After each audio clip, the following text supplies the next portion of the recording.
Hey guys, this is Kelly. I'm sorry the video kind of froze. I was trying to get it to record. Today's gonna be a long video. It's mainly gonna be 3 movie reviews. Actually 4, maybe. I'm gonna be doing an updated version of the movie Taken and my views on it. Poison Ivy, Poison Ivy 2 Lily, and the movie Fear. Now, first we're going to start off with Taken, which was released in 2008. I saw it the year after. It stars Liam Neeson as Brian Mills, Maggie Grace as Kim Mills. Liam plays a retired CIA agent who has decided to move from a different state to be closer to his daughter, whose mom, Lenore, has remarried and now has a wealthy husband. Therefore, Kim has a wealthy stepfather. Um, Brian gets Kim a present, a karaoke machine, because she told her dad I want to be a singer, so he went and got it. And he was upstaged by the stepfather, Stuart, who bought her a pony or a horse or something, and he felt defeated. Kim then goes to her mom and says, I want to go to France. There's a YouTube thing, or not a YouTube concert going on. I want to go to France. The mom goes to Brian and says Kim would like to go to Paris. Is that okay? Brian gets wind of that and he says, I don't want you going anywhere overseas without a chaperone. I'd be much more comfortable having a chaperone versus you being by yourself with your friend. I don't think that's a good idea and I don't feel comfortable with it. Kim gets upset, throws a hissy fit, starts crying because she doesn't get what she wants. Lenore pressures Brian into signing the permission slip, and he said no, I'm not doing it. Then he had to kind of sit there and think, okay, well, she wants to go, I'll let her go. So he goes and he gets her phone, puts his number in there, and tells her to call him as soon as she lands, as soon as she gets in France. Him and Lenore have this argument of Brian being too overly protective. Brian, being the former CIA agent that he is, tells Laura, you have chauffeurs, you have maids, you have people doing things for you so that you don't have to do them. You don't know what it's like out here in the real world. I've seen people die. I've seen people get killed. And she's like, yeah, but if you keep smothering Kim and telling her, that she can't do it, she's going to push you away and you're going to lose her. Don't do it. So he goes home and he waits for Kim to call him back. Kim doesn't call him. Kim lands in Paris, meets a complete stranger, Peter, and little do they know, Peter is a person who traffics young women into sex slavery. But they don't know that. So Peter goes in, picks up his phone, calls his people, and says there's 2 18-year-olds that look good for profit. Come and get them. So Kim and her pal Amanda go in there to the house and they start talking and she says, well, I had to lie to my father and I don't feel comfortable lying to my father. What are we supposed to do? I'm not, it's just, I haven't been here before. And then Amanda says, well, I want to sleep with Peter. She's like, you just met him. And she's like, I hear French guys are real good in bed. Kim misses the phone call, has to go to the bathroom, calls her dad back and tells her dad, I lied. And then he says, well, what else have you not told me that I need to know? And, she was trying to say what it was, and she saw her friend get kidnapped. And she's square in the bathroom. She doesn't, she's telling her dad, they took her. And he kind of looked shocked, and he said, who? And she said, they took her. And he's like, I want you to go to the nearest bedroom, hide underneath the bed, and stay put. Do not say anything. Keep quiet so I can hear what they're saying, and I want to know who I'm dealing with.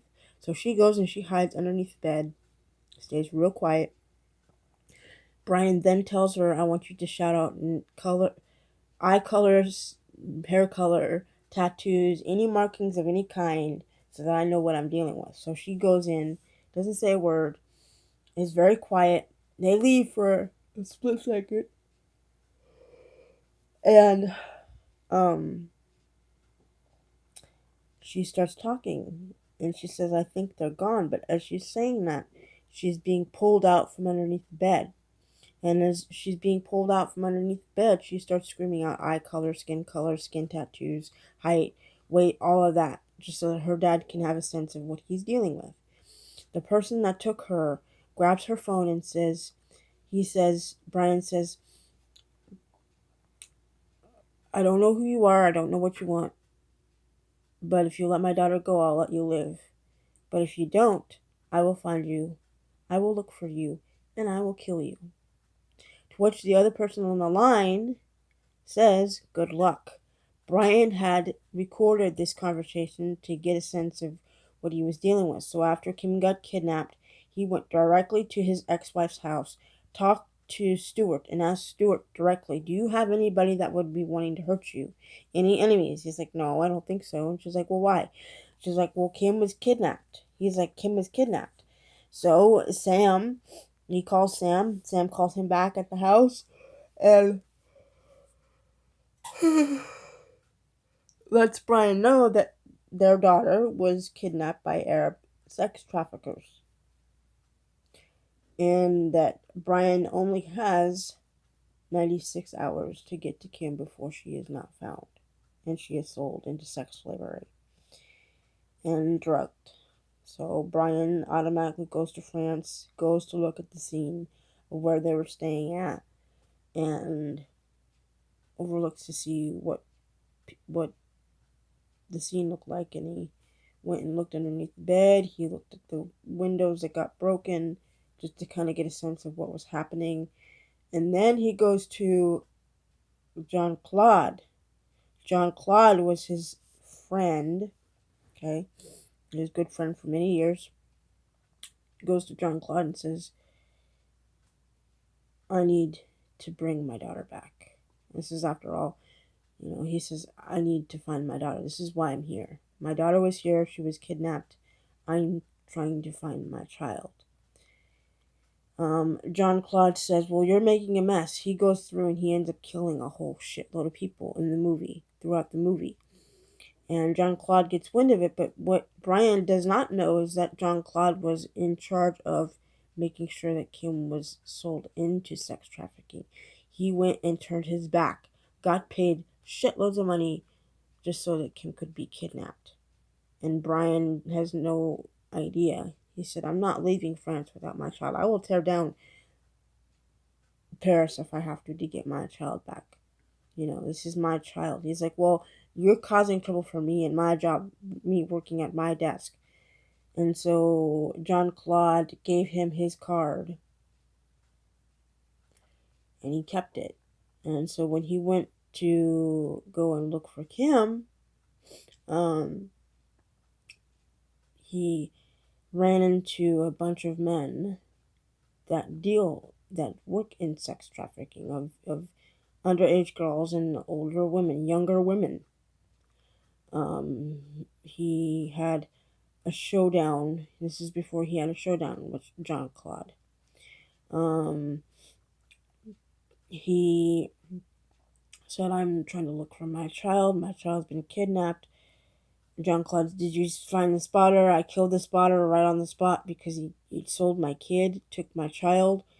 He's like, you cannot go around messing up in France. And he said, you know what? I'm going to tear down France if I have to get my child back. Don't play with me. This is not a game. This is my child's life. And so he said, don't make a mess, Brian. And he's tearing down Paris left and right, going after sex traffickers. And he manages to save a young woman who is being trafficked for drugs and sex. She is heavily drugged. She doesn't know where she's at. She's incoherent. And she's like, I'm good. And he's like, he sees Kim's jacket and he said, where'd you get this? And she couldn't say anything because she was too incoherent from all the drugs. So he ends up saving her from a tragic fate, sorry. Um, and gets her to a hotel, gets her medication, gets her hydrated. She thinks she's gonna be drugged again. Brian tells her, "Look, I'm not here to hurt you. I just want to know where you got this jacket from because, you know, this isn't yours." And she's like, "I didn't steal it." And so he held up the picture of Kim and he said, "Did you get it from this girl? Did you get it from her?" And she's like, "I didn't steal it. She gave it to me." And he stopped for a minute and then he said, she said, she was nice. And he said, "Yes, she's my daughter." To which the young lady that was being rescued cried. And then Brian asked where to locate her. And she said Route Paradis, which is the red door she was talking about. Um, so he goes to that location. Lo and behold, there's a shitload of men that sell young women to be trafficked off for sex and drugs and whatever else. Um, he goes to the main door and sees the guy, bald-headed guy, nearly bald-headed guy. He holds out a card that has John Claude's name on it and he says, "I want to see your boss." That guy says, "We don't have a boss." He said, he pulled out his thing and he said, "One button and 30 agents will be here before you have time to scratch your worthless balls. Now get me the person that's in charge." So he brought him upstairs. There's a whole shitload of men in there. That are being questioned by Brian. Brian goes and says, "I'm here to renegotiate, a contract that you had." Um, and they start speaking in Arab because he didn't know what the message said. And then he said, "Good luck." Brian stops dead square in his tracks and he keeps hearing the tape that he rewound on the way to France. It's him saying good luck and hearing Kim scream "Daddy" because she's being kidnapped. It's like, "You don't remember me. We spoke on the phone 2 days ago. I told you I would find you." So he went on a killing spree, almost killed everybody except for Marco, who is the person that sold Kim to St. Clair. Now, mind you, John Claude was the one that was paid shitloads of money to turn his back while Kim was being kidnapped and sold into sex trafficking. And so after he takes hostage of Marco, he asks Marco, "Where's my child? My child is missing. Do you know where she's at?" And he spits in his face. And then he shocks him and he says, "You know what? I don't have very much time. You're either going to tell me where my kid is or I'm going to electrocute you to death." And Marco said that they don't keep virgins. They sell virgins, but they keep the ones that aren't virgins. So they sold Kim to St. Clair, who would then auction Kim off to a wealthy prince. Okay. He then shocks Marco to death, goes back to John Claude's house. John Claude is with his wife and children, tucks his children into bed for good nights, goes and has dinner, and then Brian proceeds to ask if John Claude is involved in his daughter's kidnapping. And he says, "I don't know what you're talking about. Now is not the time to talk about it." And his wife is like, "What are you guys talking about? What did I miss?" And he said, "I hope you're not involved, man. If you are, I'm going to be pissed." So he started playing games. St. Clair decided to try and take him back to the States. He said, "I'm not leaving without my kid." John Claude then tries to shoot Brian. Brian counters and actually has a loaded gun. Shot John Claude's wife in the arm, which caused a flesh wound. And he said, "You get me what I need, or the next thing you'll see is a bullet between your wife's eyes and your kids being orphans. Take your pick." So he has him at gunpoint, asked him to find St. Clair. And he said, "This would have been a lot easier had you been more concerned about my daughter and less concerned about your goddamn desk. Please apologize to your wife for me." Then he goes on the hunt to look for where Kim is located. Now there's a huge party going on. Everybody's drinking alcohol and being social, and Brian goes undercover as, a person for, security or something. And he goes in and he makes his way through. And as he's making his way through, he goes to the bottom floor. That is where the auction is to sell off the girls. Now, Kim is in that auction. She's wearing high stilettos and like a sexy pair of bra and panties or something. And she's heavily drugged. She's the last girl to get sold. Brian ends up being the highest bidder to try and get her out of there. But before he can get to her,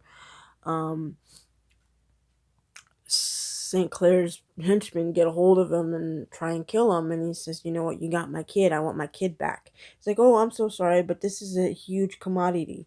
This is a billion-dollar business. Billion-dollar business." So he asks his henchmen to kill Brian. Brian gets the upper hand, kills all of them, then proceeds to kill St. Clair. He's like, "I'm sorry, it was nothing personal." He said, "It was all personal to me." Shot him in the elevator, left him for dead.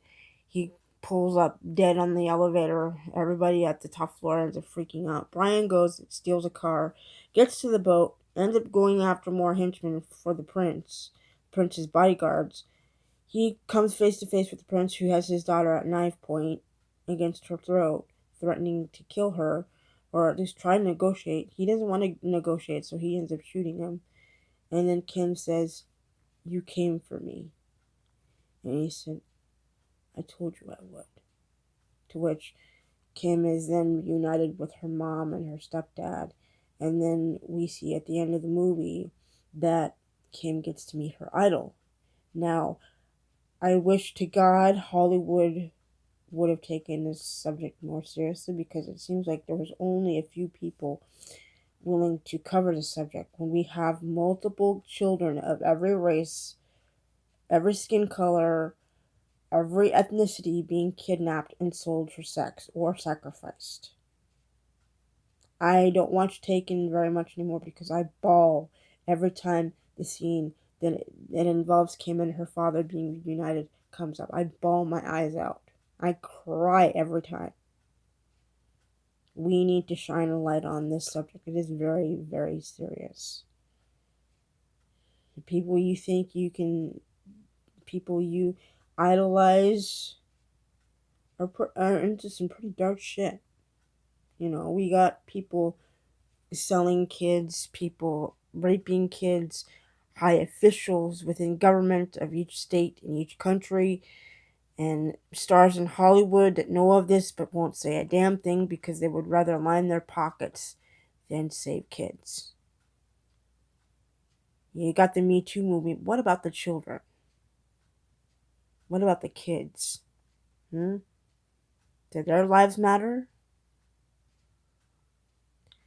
Anyway, another movie review is Fear. Now, Fear was released in 1996. It stars Reese Witherspoon, Mark Wahlberg, Alyssa Milano, along with others. Those are the main people. Reese Witherspoon plays a girl by the name of Nicole, who is your average teenager, goes to school. She ends up getting involved with a guy named David. Now, David is a shady character because we don't know a whole lot about David. He starts spewing the story of how, his parents split up and he was with one of his parents, but his parents weren't really around for him. And he convinces her of that. And they end up falling in love. She ends up having sex with him. And her friend Margot, played by Alyssa Milano, knows about it, gets a little uptight and a little jealous. But he ends up falling in love with her, and her dad ends up finding out that he was bounced from foster home to foster home until he was 18 and put in an institution. And he said, "I don't want David around my daughter. David is not a good guy." And Nicole doesn't really want to see that because, she's so smitten. They go out to a fair in Seattle. They have fun. They go on a ride. Their romance is really, really, really hot, really intense. David's friend tries to make a move on Nicole, starts eyeing her all funny and making her feel uncomfortable. David does not see that. Lo and behold, little does Nicole know that David has interest in Margot. And Margot, one night is high on drugs because she's trying to give her guy a lap dance and make him all sexually aroused and what have you. But David goes up from behind and grabs her by her chin, gets her to look up, and he says, "Come on." And his pal's like, "Fuck you, she's mine." And David's like, "Do you want me?" And she just kind of giggles because she's under the influence of drugs. And she chuckles and she kind of laughs, and then he grabs her by the back of her neck and tells her to say, "Tell him you want me. Tell him you want me." And she's scared because she doesn't know what he's going to do. He's got this tight grip on her neck, and she's like crying. And she's like, "Tell him. Say it." And now. And she's like, "I want him." And so his pal's like, David then proceeds to grab Margot, carry her into the other room, and have sex with her. And his friend's like, "Yeah, take that dirty little bitch. I don't want her. Fuck it. I'm done." And he lets David have her. Nicole sees all this and is pissed because she knows what went on. David and Margot have no clue. David then goes after Margot and asks her how Nicole knew because he thought she said something. And she said, "I don't know. I don't know how Nicole found out, but she knows." And David tells Margot, "You better make it right, because if you don't, I'll hurt you." And so Nicole tries to dump David. David is he's very controlling. He doesn't want to let go of her. He becomes obsessed, so he starts taking a pin and writing on his chest, "David and Nicole forever," in pin. And then he proceeds to go to their house to try and negotiate to get Nicole to take him back. But little does Nicole know, David wants to kill all of the family members and just leave her for himself. She pleads with him not to kill her dad. His pal goes after her sexually, to which Logan gets his brain blown out. And then David and Steve have a blowout, have a physical fight. And Steve throws David out the window and ends up saving his daughter's life. If you grew up in the 90s, or you were a teenager in the 90s, this was a really great movie. Reese and Alyssa, along with Mark, they did wonderful on their roles. It's one of my most favorite Alyssa movies that I've seen thus far. The other movie review is going to be Poison Ivy. Poison Ivy was released in 1992, and it stars Drew Barrymore, Sarah Gilbert, and Cheryl Ladd, along with Tom Skerritt. Drew plays Ivy, a streetwise girl who goes to a private prep school for the rich kids. She meets Sylvie. Sylvie is the more politically feminist poetry reading type teenager. They're, completely different people, but Ivy has this very skangy look to her because she wears short skirts and she's all about flaunting her body and wearing stick-on tattoos and trying to fit in and not feeling comfortable. She then meets Sylvie. They talk for a few minutes, and Sylvie asks Ivy what she's busted for, and Ivy says, "I'm slipping in biology. I have to be above a certain grade point average." And then Ivy asks what Cooper got busted for, and she said, "I phoned in a bomb threat to KTBYN, which is a local news station where her dad works." And her dad was the one that gave his thoughts on teenagers being too hormonally imbalanced to have driver's licenses. So she phoned in that bomb threat. She Her dad picks her up from school and gets pissed off at her and tells her that she's grounded because of what she did. Ivy then tries to go and get a ride from them, and he says no. And then she says, "Dad, come on now." And he's like, "Okay." So she ends up meeting Sylvie's dad, and she takes an instant liking to him. Um, After which she ends up meeting Georgie, played by Cheryl Ladd, the mom with emphysema and nice house and all that. The mom is not intrigued by Ivy because to her, Ivy's in fact, takes a liking to talking about suicide because Sylvie had talked about slitting her wrist on accident, and a whole bunch of other stuff like my dad's black, you can tell by my hair, and all that. And her mom was like, "You don't need to lie to make somebody like you. You just be you." And she didn't take a liking to that, but um, Ivy then comes up with the story that her mom was drunk, her mom was never around, and that she flinched every time Ivy tried to touch her, and that she just wanted to feel like she belonged somewhere because she felt like she didn't belong anywhere. And so, Ivy starts moving in week by week and making herself comfortable amongst the family.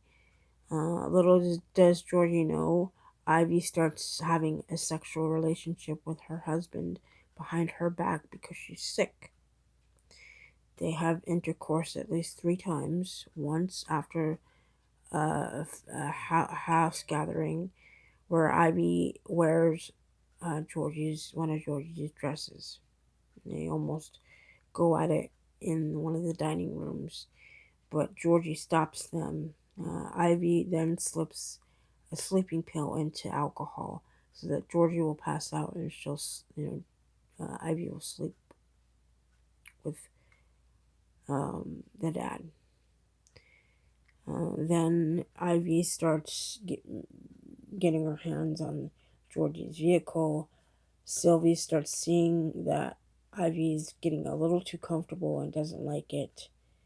And is very standoffish. So because she's becoming close to Sylvie's dad, Sylvie withdraws and pulls away. Then one day after school, the dad offers to drive Ivy and Sylvie home from school, and then they end up having sex again on top of his car, on the hood of his car. She then comes home and apologizes for trying to steal Fred from Sylvie. Sylvie accepts the apology. Then Ivy kills Georgie. Georgie is on the ledge and ends up being pushed off the ledge. But before that, Georgie has another suicide attempt while Sylvie and Ivy are not home. Sylvie gets scared because she doesn't know what's going on in her mom's head and she feels like she can't help her. And, they don't talk for a while, and then Georgie tries it again, and then Ivy actually pushes her off the ledge of the house, and she dies on impact.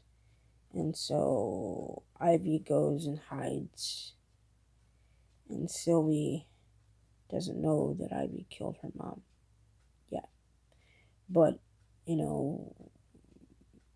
Sylvie goes and starts cleaning her mom's car, and they go for a drive, and Sylvie asks Ivy, were you there the day my mom tried to kill herself?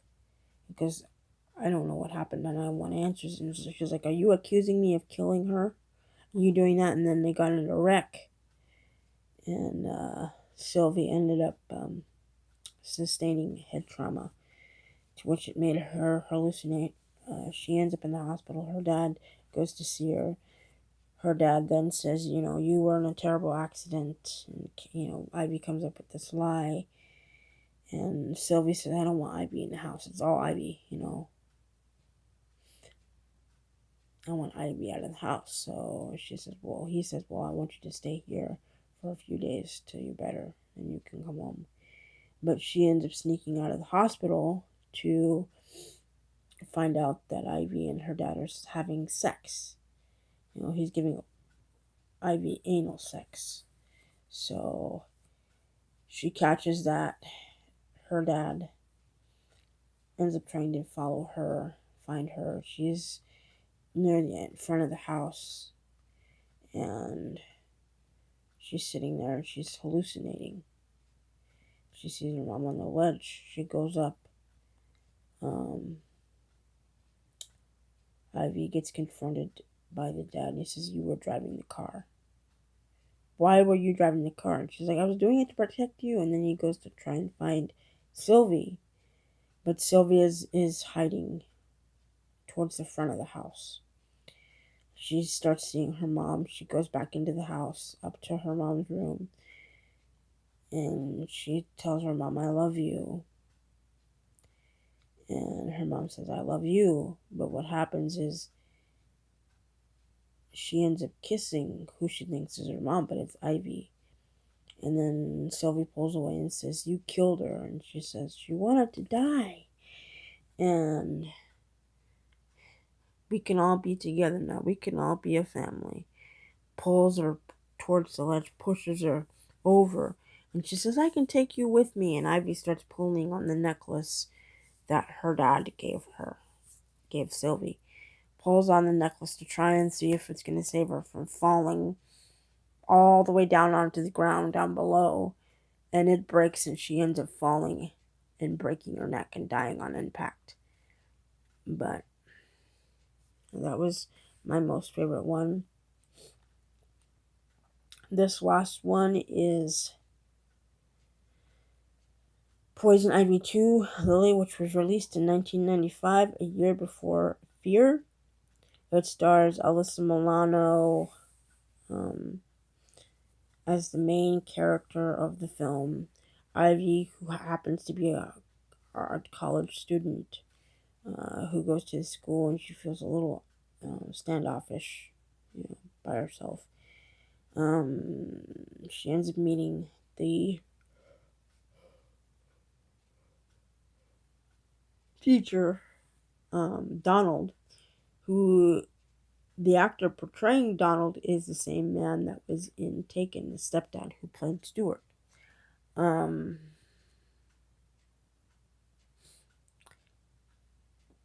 Donald becomes intrigued by her in a way, because she carries herself so beautifully. So he starts showing interest in her automatically right away, but she has no idea. Okay, she's still standoffish. She doesn't know how to express herself through art. She sees one of her roommates having sex with their boyfriend and is intrigued by that. She ends up going into the closet and finds all of Ivy's clothing, her dress, her shoes, her necklace, her diary. She starts reading it and becomes intrigued by what Ivy has written in there. And as she starts reading it, she keeps reading it, she gets more and more intrigued, and she starts taking on a different image for herself because she doesn't want to be by herself. She wants to be noticed. So she starts cutting her hair, wearing Ivy's clothes, being more revealing, even though she's starting to show interest in one of the classmates. She ends up dating that classmate, but Donald gets her attention. She ends up having an affair with the art teacher behind her boyfriend's back.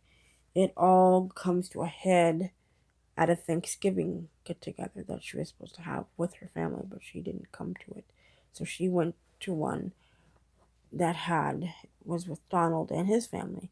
Now, Donald tried to seduce her earlier on in the film, in the classroom.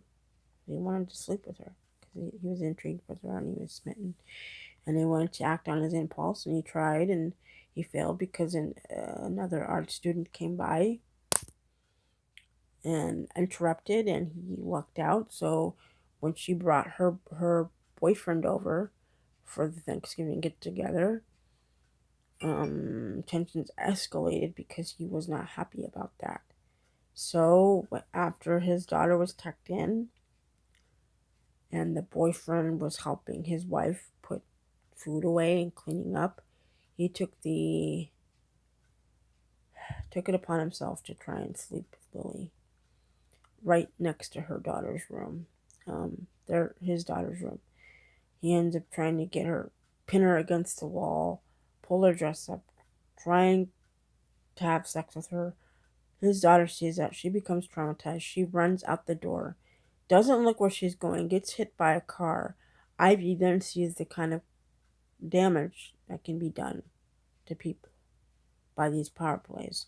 She goes in and destroys all the artwork that she did of Ivy and all of that. So she tore up all the pictures and said, "Fuck you, Ivy." Destroyed all the artwork, trashed the room, took a shower, got dressed.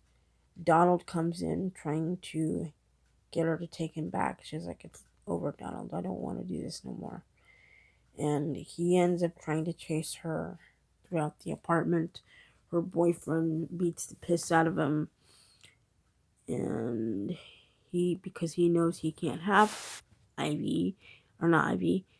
Lily, he goes towards the top of the house, tries to push Lily off the house, but instead of it being Lily, it's him. So he ends up falling to his death, to which Ivy is traumatized and shattered by the whole thing. She then goes to her boyfriend and says, "I'm sorry. I was trying to be someone I wasn't because I was so sheltered and I didn't know how to go about expressing myself. I wanted to be someone different, someone sexy, someone that would get noticed." And it ends up with a potential love scene at the end of the movie. I did see number 3, The New Seduction. I did not care for it. But those are the 3 movies that I've reviewed. Hopefully you guys like them. Alright, I had to redo the reviews for Poison Ivy, Poison Ivy 2, Lily, and Taken because this video quality that I did them on was not 100% well. The screen was all funny looking, so I had to redo them. Hopefully you guys like it. Alright? Thanks. Bye.